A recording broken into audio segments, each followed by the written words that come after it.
And moving on, we have with us Dr. Gautam Sen, who's going to share a few words and thoughts about the new Hindu resurgence, the ideas and the geopolitical influence of the change that's happened in India and hopefully is going to be spreading. So, Gautamji, I would welcome you to join us here on stage.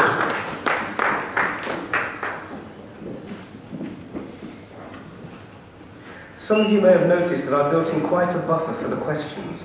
We had 5 minutes allowed for each question, but we're moving through quite rapidly, so there is every possibility that we will actually get back on time. Gautamji, thank you. Namaste, good afternoon. I will try and be very un-Hindu and keep within my allotted time of 10 minutes.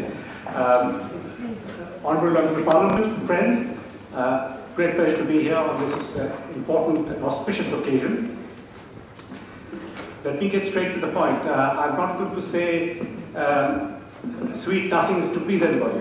Let me begin by saying 16th of May 2014 to me and to many others was one of the most important dates for Hindus in 250 years.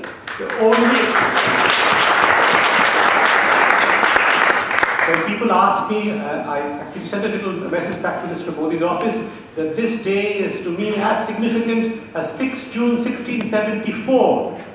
If you don't know what that date is, you should look it up.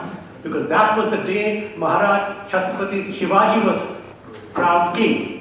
Now we don't have a king, but finally, after 250 years, we have an opportunity to salvage and save our civilization. Please do not believe that everything is hunky-dory, because it is not hunky-dory. We have enormous political problems, we have enormous social and personal problems. Everywhere in India that I go to, once every 6 weeks, I see what I would describe as crass materialism and degraded sensuality.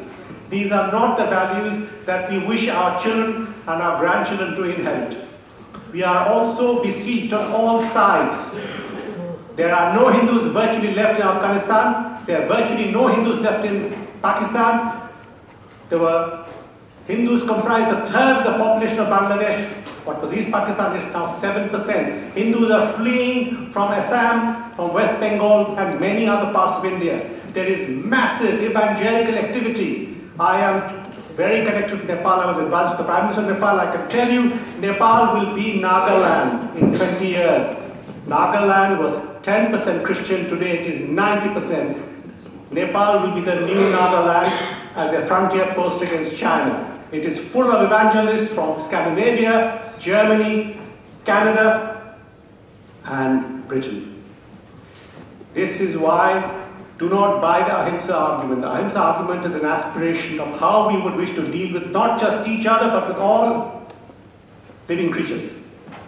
It does not preclude organized resistance to crime. And what is happening is a determined attempt to destroy Hindu civilization. It has not stopped, except on the 16th of May we threw up the ramparts. For the first time in a very long while, we have a leader who will not allow this to happen. He is besieged by countless problems of enormous scale, and I know exactly what some of these are because I've worked professionally with the party for many, many years.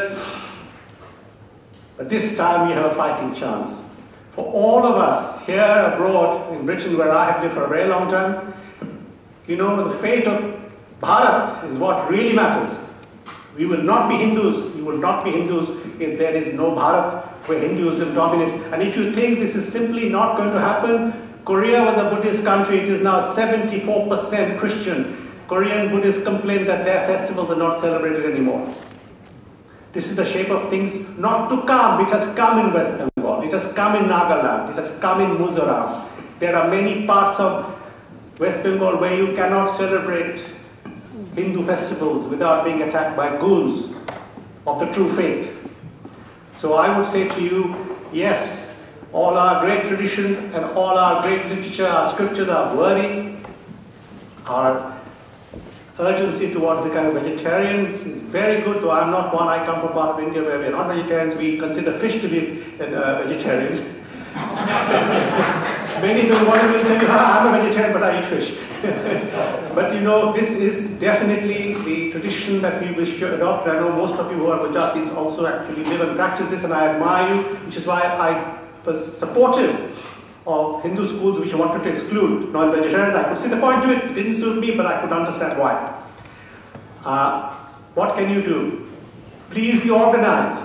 There is a World Hindu Council on the 21st to the 23rd of November. If you can't come attend, it is being organized by one of the truly great Indians that most of you should know. He is a friend of mine with whom I have had the honor of working for the last 10 years, Swami Vivekananda. He is the International General Secretary of the Vishwa Hindu Parishad, a man of enormous intellect and dynamism. In that occasion, we will honor 3 of the great people of India. One is Dayananda Saraswati, whose name you should know. The other is the Dalai Lama.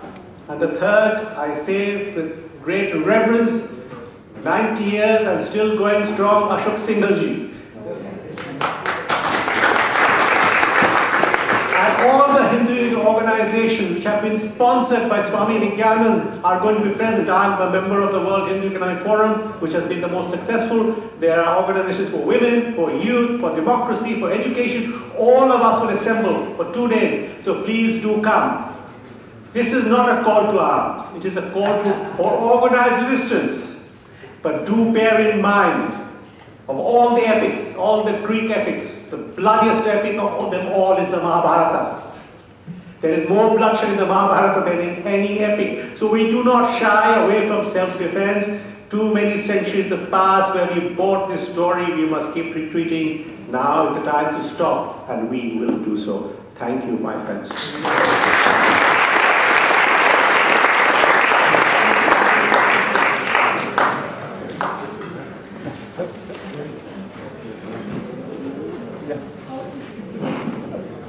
Gautamji, thank you so much.